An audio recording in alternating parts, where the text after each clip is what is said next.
Bienvenue dans la Galerie des Créateurs. Nous organisons des marchés pour faire vivre l'artisanat, mais aujourd'hui, nous poussons les portes des ateliers. Dans ce podcast, les créateurs prennent la parole pour vous confier leurs secrets de fabrication et l'histoire de leur passion. Entrez avec nous, c'est parti.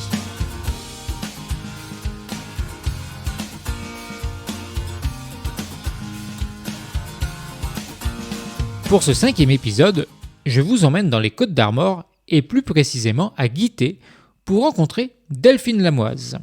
Vous allez découvrir le parcours de Delphine, une maroquinière passionnée par le travail du cuir sous toutes ses formes. Et pourtant, rien ne l'a prédestinée au travail du cuir. Bonjour Delphine. Bonjour. Alors comment allez-vous Delphine aujourd'hui ?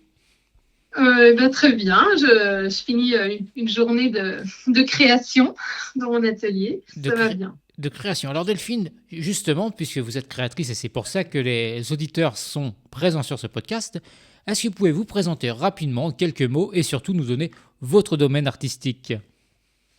Alors, donc je m'appelle Delphine Lamoise, j'ai créé une petite entreprise qui s'appelle Brimbelle l'atelier du cuir, domiciliée à Guitté. Et donc, je suis maroquinière et je travaille le cuir tannage végétal et particulièrement avec la couture sellier, le point sellier. D'accord. Et ça fait combien de temps que vous avez appris à travailler le cuir ? Alors, j'ai appris à travailler le cuir, ça remonte à il y a 3 ans environ, c'est assez récent. Et j'ai passé le cap. J'ai ouvert mon entreprise le 1er avril de l'an dernier. Je vais fêter mes 1 an. Eh bien alors, joyeux anniversaire déjà un petit peu en avance alors pour l'entreprise. Oui, merci. Et c'est quoi qui t'a donné cette envie de travailler le cuir en fait ? Alors, je crois que je travaille manuellement depuis l'enfance. J'adore la création, que je touche un peu à toutes les matières. Puis ensuite, j'ai touché aussi à d'autres matières comme la terre, le bois, dans le cadre de la rénovation de notre maison. D'accord. Et encore un peu plus tardivement, j'ai découvert le cuir. Et alors là, ça a été un coup de foudre avec la matière. Je ne sais pas comment l'expliquer. J'adore beaucoup travailler. Enfin, j'adore travailler le bois ou la terre ou la pierre, etc. Enfin, d'autres matériaux. Mais quand j'ai travaillé le cuir pour la première fois, ça a été un coup de foudre avec la matière, la manière dont on réussit à composer des objets avec du cuir. Et donc, le projet qui était plutôt à titre personnel, je l'ai envisagé à titre professionnel ensuite. Voilà. D'accord, oui. En fait, au début, c'était vraiment juste le plaisir pour soi. Et puis, tu t'es dit, il y a peut-être moyen d'aller un peu plus loin dans ce plaisir. Exactement, exactement. Donc, je me suis reconvertie et je suis partie dans le domaine de l'artisanat. Ok, super. Et justement, cette envie de se professionnaliser, c'était peut-être un ras-le-bol de l'ancien métier. Tu avais vraiment envie de faire quelque chose où c'était toi qui allais tout gérer, être la chef d'entreprise. J'aimais beaucoup mon ancien métier. J'étais prof. Et non, j'en avais pas marre de ce métier, mais c'est plutôt l'idée de vouloir changer, découvrir, enfin se lancer dans un autre domaine. Et puis oui, l'artisanat, je suis arrivée à un moment où travailler de mes mains me plaisait plus qu'à titre personnel. J'avais envie de ne faire plus que ça. Ça veut dire que tu avais peut-être aussi envie de montrer un peu ce que tu savais faire et puis pouvoir échanger, partager avec des personnes et puis pourquoi pas... Un petit peu, oui. Un petit peu. J'ai pas tout de suite vu cet aspect du métier, à vrai dire. C'était vraiment ce qui me plaisait, moi, c'était de m'enfermer dans mon atelier et puis de travailler le cuir toute la journée, de créer, d'inventer de nouvelles choses. Et puis après, donc par la force des choses, si on veut vivre de ce métier, effectivement, on doit passer à l'étape de le présenter et de vendre mes créations, quoi. D'accord. En fait, du coup, d'après ce que je comprends, en fait, quand tu te mets dans ton atelier pour faire tes créations, tu te mets un peu dans une bulle. Exactement. c'est la pièce préférée, ma pièce préférée de la maison. D'accord. Et alors justement, maintenant on va rentrer un petit peu plus dans le détail de tes créations. Qu'est-ce que tu proposes vraiment comme type de création pour que nos auditeurs ils commencent à imaginer les belles créations que tu proposes? Alors, je fais des trousses pour Mhm, stylo, par exemple. Je fais des étuis pour ranger les boules de pétanque ou les palets bretons, mhm. suivant le jeu. Je fais des paniers, des sacs à main, des petits sacs plutôt style cabas, euh, des ceintures que j'aime bien décliner dans de nombreuses teintes, un peu assez originales, avec le jaune, le violet, par exemple, en plus des couleurs traditionnelles, enfin de nombreuses nuances de marron, Mhm. des étuis à lunettes. Et avec mes chutes, pour ne rien perdre du cuir, je fais aussi de plus petits objets comme des petits bracelets, des porte-clés, des boucles d'oreilles. Ok, il y en a vraiment pour tout le monde en fait. Oui, oui, voilà, il y en a pour tout le monde, c'est vrai, c'est féminin ou masculin. Et justement, du coup, tu me disais que voilà, tu vas sur des teintes un petit peu spécifiques, comme par exemple du violet. Alors moi, je suis Mhm. curieux, j'aimerais bien savoir comment on va aller teindre le cuir, justement. Parce que le cuir de base, il est marron, en fait. Oui, oui, il est même plutôt rosé, beige, un cuir naturel. Alors au départ, je travaillais avec du cuir naturel que je teintais. Moi, j'utilisais des pigments d'ocre et D'accord. de l'huile spécifique pour le cuir. J'ai quand même rapidement arrêté mes teintures parce que j'avais des résultats pas toujours homogènes et notamment qui évoluaient beaucoup avec la luminosité. Les parties exposées à la lumière avaient tendance à foncer et celles qui étaient fermées sous un rabat, par exemple, elles ne fonçaient pas.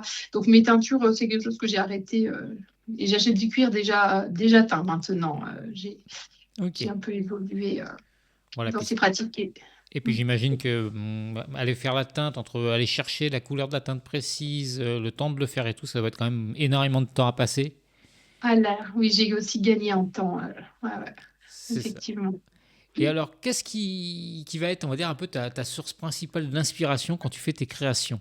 Alors, l'inspiration, euh, j'aime bien, j'aime bien créer des objets qui ont des formes assez simples, assez épurées, finalement. Je mets pas trop de fantaisie dans les formes. C'est des lignes assez simples. J'aime bien tout ce qui tourne autour de la rondeur de l'objet. J'aime bien les objets qui ont des courbes. Mhm.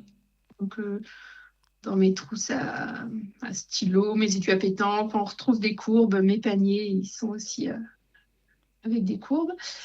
J'aime bien leur donner un petit côté vintage, m'inspirer je sais pas, des anciens cartables, par exemple, euh, ou mettre des petits fermoirs ou des petites touches qui font un peu vintage sur l'objet. D'accord. Voilà, qui rappellent voilà, les objets en cuir d'antan. Ok. Et alors maintenant, si tu peux nous expliquer un petit peu, entre le moment, on va prendre l'exemple, admettons, d'un sac, comment tu Mhm. vas partir de l'idée du sac, l'idée que tu as dans ta tête, de dire je vais faire ça comme ça, comment tu vas faire pour évoluer? Est-ce que tu vas le dessiner? Est-ce que tu vas faire des patrons, petite taille, au fur et à mesure tu vas agrandir ta taille? Enfin voilà, me décrire vraiment comment tu fais ta création en fait, comment on va jusqu'au sac final. Alors, effectivement, ça va commencer par un petit croquis sur le papier. Euh, je vais, je vais, je vais faire un petit croquis rapide. Je vais revoir les proportions, notamment si elles me conviennent pas à l'œil, si ça fonctionne pas, je vais retravailler les proportions. Une fois que c'est à peu près voilà, que le dessin me convient à peu près, je vais réfléchir aux dimensions. Mhm. Donc là, j'essaye de prendre des sacs et puis de voir est-ce que je le fais un peu plus gros, plus petit, plus large, etc. Enfin, j'essaye de la longueur du rabat, etc. Donc, je détermine vraiment les proportions, puis ensuite les tailles. Et je passe effectivement je fais un gabarit, par exemple en toile cirée ou alors en carton. Je vais passer par l'étape du gabarit. Et D'accord. si le gabarit me plaît bien, bah, je passe au cuir. Il te faut combien de temps à peu près entre le moment où tu poses le dessin, tu fais ton croquis et la phase finale où que le sac, ça y est, il est fini. Alors, euh, voilà, j'en ai au moins pour 2 à 3 jours si je pars de rien du tout, hein. Si je pars euh, juste de l'idée, Mhm. aller de l'idée jusqu'au sac, je dirais 3 jours. Et parce que je sais que pour faire le sac plus, parce qu'après, il faut aussi lui mettre une doublure tissu. Donc, je sais qu'un sac me prend une journée non-stop. Ok. Puis le lendemain, je poursuis avec la doublure. Donc, si je dois rajouter encore toute l'étape de dessin croquis, on est bien à 2, 3 jours en Ok. fonction de,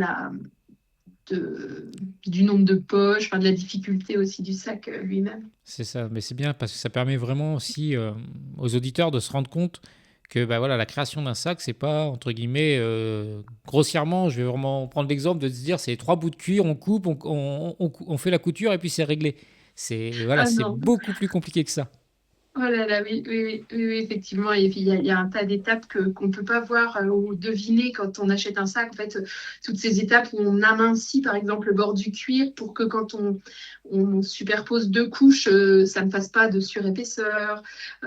Toutes les phases après la couture, on va marteler la couture pour comment un meilleur rendu. Enfin, je ne sais pas où cirer le fil pour qu'il soit imputrescible et qu'il glisse mieux aussi dans la couture. Enfin, il y a tout un tas d'étapes qu'on ne soupçonne pas dans le C'est travail ça. du Et du cuir. coup, c'est quoi que tu appelles marteler la couture? Bon, on a après avoir cousu à la main, on a un petit marteau qui permet d'enfoncer le fil dans le cuir pour en fait qu'il n'y ait pas de frottement qui l'abîme. Finalement, le D'accord, fil ouais. va se retrouver En à fait, ça peine. évite de s'accrocher dans le fil bêtement et puis. Voilà, exactement. Et D'accord. puis ça finit bien la couture, ça referme les trous de passage, ça referme le cuir aussi. Ouais, et j'imagine du coup que c'est un fil spécifique, hein, c'est pas le fil de Monsieur Tout le Monde qui va faire sa couture. Non, non, c'est un fil de lin. En fait, c'est un fil de lin qui est ciré avec de la cire d'abeille, enfin que je passe, je frotte de la cire d'abeille dessus avant de coudre voilà, pour la préparation. Ok. Et sur un sac, est-ce que ça t'est arrivé de rencontrer, enfin un sac, ou une autre création d'ailleurs, mais une création qui t'a posé des difficultés, quelque chose, parce que bah, tu t'es retrouvé confronté à ton envie de faire quelque chose de précis et bah, t'arrivais pas, t'as galéré en fait à trouver comment t'allais créer cette création.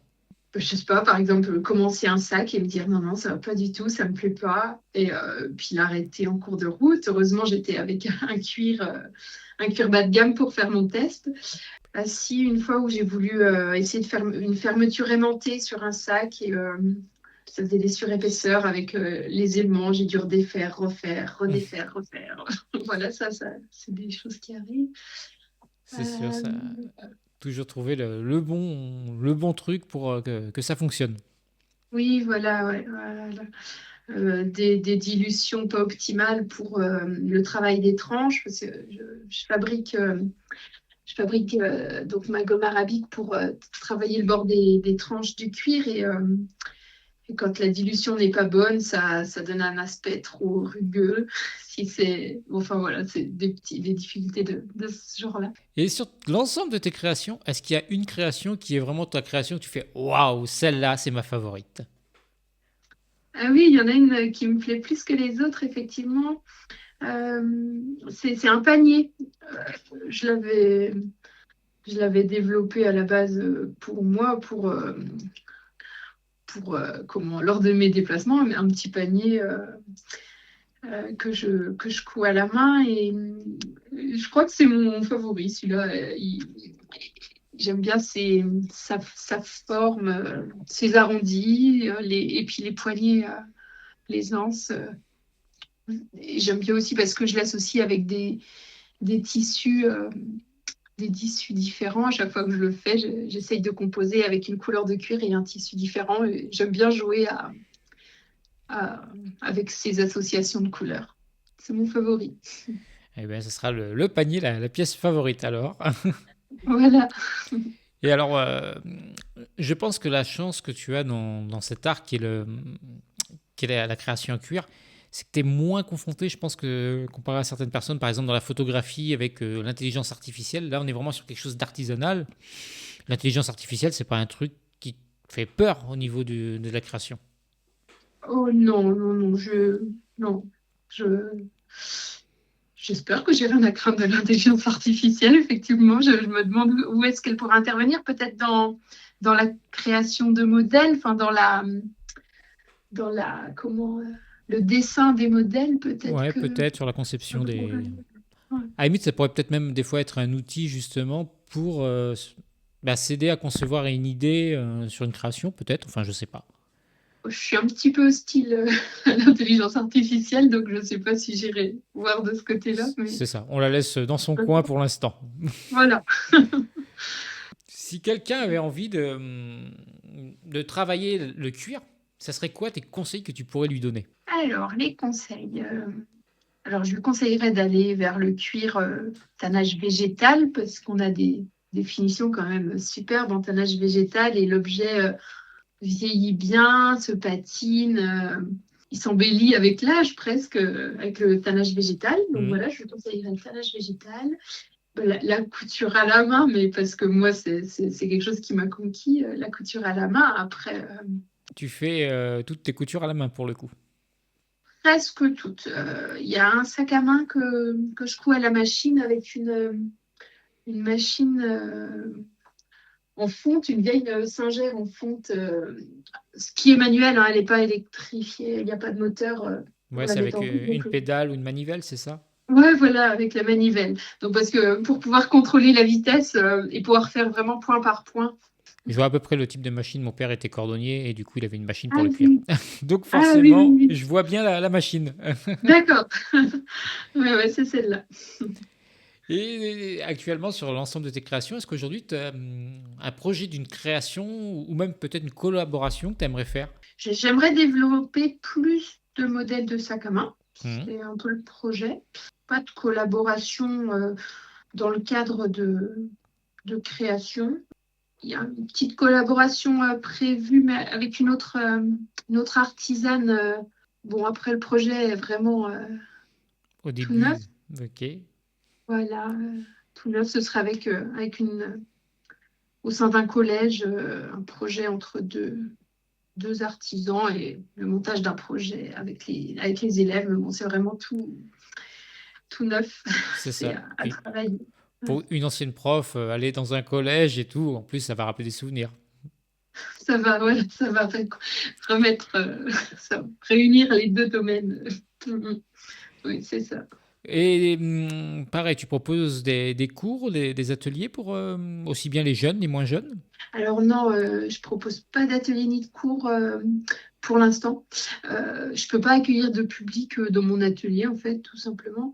Euh, j'ai eu l'occasion de faire des ateliers le week-end dernier. C'était la toute première fois. C'était lors d'un événement, donc sur le marché lui-même. J'ai proposé quelques ateliers, porte-clés, boucles d'oreilles, bracelets, voilà, des petites créations comme ça. Mais sinon, non, c'était assez anecdotique. Sinon, je fais pas de.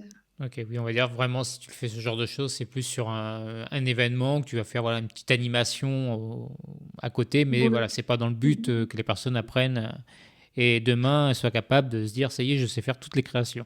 Après, je réfléchis, les boutiques de créateurs me proposent de mettre à disposition une salle atelier pour éventuellement proposer un atelier pour fabriquer sa ceinture. C'est un projet auquel je réfléchis, mais qui n'est pas encore développé non plus. Et alors, qu'est-ce que tu pourrais dire aux personnes aujourd'hui qui n'ont pas envie d'acheter des objets en cuir? Qu'est-ce que tu pourrais leur dire pour les convaincre que les objets en cuir, il n'y a rien de mieux en fait? Eh bien, je pourrais vanter la durabilité de l'objet, parce que c'est quand même un objet qui traverse le temps. Et si on nourrit bien un cuir, il dure des années. Du coup, c'est un objet qui pourrait traverser les années avec eux et se remplir de souvenirs. Il y a beaucoup de personnes sur les marchés qui me parlent de leurs vieux cartables en cuir qu'elles ont gardés depuis des années. Et c'est vrai qu'on voit qu'il y a un affect particulier avec ces objets qui vivent avec nous, qui traversent les années avec nous.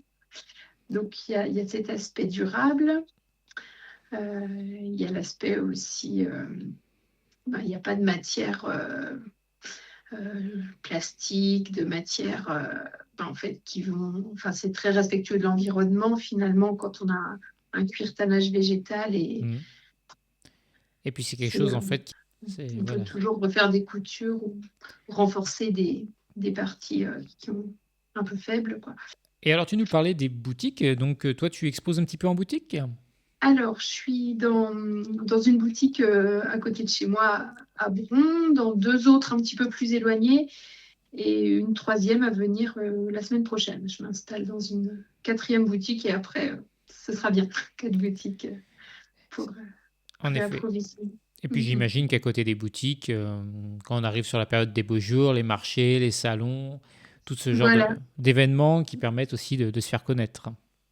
exactement. Oui, oui. Puis c'est aussi agréable de varier les formes de rencontres avec le public, d'être voilà, en boutique ou alors les rencontrer sur les marchés. C'est aussi très plaisant de rencontrer les personnes, parler de nos créations, écouter leurs histoires avec des objets en cuir. C'est quelque chose que j'aime bien. Et justement, quelqu'un qui va venir te voir sur un marché, par exemple, ou une boutique, Mhm. il a envie d'un objet particulier. Est-ce que c'est le genre de choses que tu peux faire, un objet, on va dire, si on peut dire sur mesure, quoi?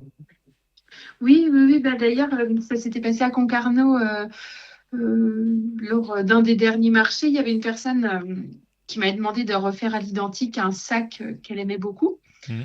Donc, elle me l'a donné directement, en fait, et on s'est revus 3 mois plus tard lors du marché suivant pour, euh, pour lui donner son sac actuel réparé et sa copie toute neuve.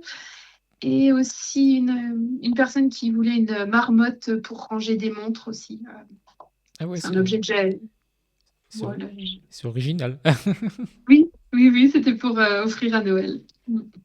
Et comme quoi, il peut y avoir des bonnes idées aussi, hein. Et puis là, c'est pas Noël, mais bon, les gens vont bientôt partir en vacances. Pour ramener un bon souvenir de vacances, eh bien, on va voir nos petits créateurs sur les différents marchés en boutique. Et puis comme ça, on fait plein d'heureux. Le créateur va être heureux, celui qui va recevoir le cadeau sera heureux, et puis celui qui l'aura acheté sera heureux d'avoir acheté quelque chose de joli. Oui, voilà. Et puis directement à un artisan, je vois bien que les personnes aiment bien ce rapport d'acheter directement à la personne qui fabrique. Je vois il y a un plaisir à discuter de la fabrication de l'objet, d'échanger. C'est Ouais, un autre rapport par rapport à. c'est ça. Et justement, toi, à l'avenir de ton domaine de création, les évolutions que tu vois ça comment? Bah, je pense que j'espère que le cuir a encore de longues années devant lui. Enfin, que c'est un métier qui va encore, ouais, qui va se poursuivre encore. Et j'espère que les gens prendront le goût, en fait, ou reprendront le goût d'un, d'un objet qui dure par rapport à un renouvellement régulier d'objets qui sont d'une qualité un petit peu inférieure. Hmm. Après, J'espère que. c'est vrai qu'on voit quand même que les gens reviennent quand même beaucoup plus sur les produits artisanaux quand même. Oui, oui, voilà, c'est un peu dans l'air du temps. J'espère que voilà qu'on va poursuivre dans cette idée de favoriser ce qui est durable. Et justement, les personnes là, est-ce que là prochainement on va pouvoir te rencontrer sur des marchés, des salons, en plus des boutiques? Alors, prochainement, donc j'ai- je vais participer aux Journées européennes des métiers d'art à Dublin, là en Mayenne. C'est le week-end du 10-11 avril, D'accord. là, tout prochainement. Mhm. Après, j'ai un marché à Concoret le 1er mai. Et puis, ben, le 6 juin à Concarneau, j'espère être là aussi. Eh bien, en tout cas, nous on vous accueille avec grand plaisir, il n'y a pas de souci, hein. Et alors justement, parce que bah voilà, là on a eu des dates comme ça à l'audio, mais on sait que c'est jamais facile. J'imagine qu'on peut retrouver toutes tes dates sur un site internet, une page Facebook ou des réseaux sociaux. Alors oui, je communique. J'ai pas de site internet, c'est un projet. Il va falloir que je m'y mette. Mais j'ai Instagram et Facebook pour l'instant pour communiquer. Et d'accord. Montrer. Et tu peux rappeler comment on peut te retrouver justement sur Facebook et Instagram? Donc Brimbelle, l'atelier du cuir, tout attaché pour Instagram. Et Facebook, pareil, c'est le même nom d'entreprise. Très bien, de toute manière, on mettra tout ça dans la description du podcast. Est-ce que tu D'accord. as quelque chose que tu veux rajouter ou un sujet sur lequel je t'ai pas emmené et que tu avais envie de parler? Puis que je peux faire du sur-mesure. Je fais aussi de la réparation s'il y a besoin. Là, il y a des belles réparations à faire pour que le sac refasse encore 10 ans, 20 ans.